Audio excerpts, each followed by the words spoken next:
Hey, I'm David Veach, and this is Elevate Your Performance. Last time, I offered some thoughts about the craft age, and today I wanted to start talking about how we ended up mastering the mass manufacturing stuff.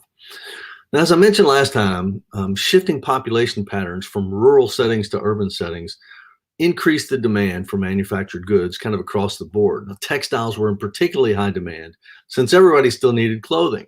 So the first industrial revolution really begins with inventions to increase the productivity and the output of spinning yarn and weaving materials. In England, the spinning jenny was invented in 1764, followed in 1769 by the water frame, which was the first fully automatic and continuously operating spinning machine. Water frame was huge and required a water wheel driven by a running stream, so they had to be the first factories. Since before now, most spinning wheels were actually located in individual homes.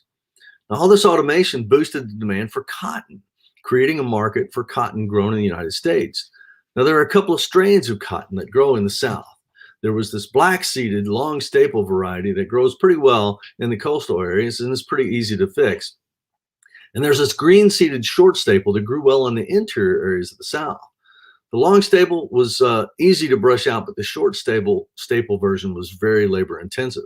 So the economics of cotton made owning slaves not only morally repugnant, but also unaffordable. So in the mid 1700s, slavery was actually declining in the United States.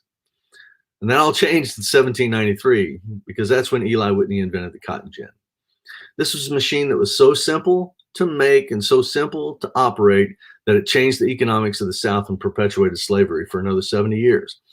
Now, while Whitney patented the cotton gin in 1794, he really wasn't able to profit from it because the planters would just copy the design and build their own rather than pay the license fees he was asking. When he was unable to successfully sue those planters, he actually sued the states and was able to win. He received payments from South Carolina, North Carolina, Tennessee, and Georgia.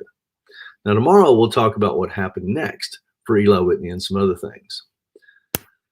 Now, I've also partnered with Dr. Gleb Tsipursky and High Tide, and we're going to do a book review online of his book, The Blind Spots Between Us, How to Overcome Unconscious Bias and Build Better Relationships.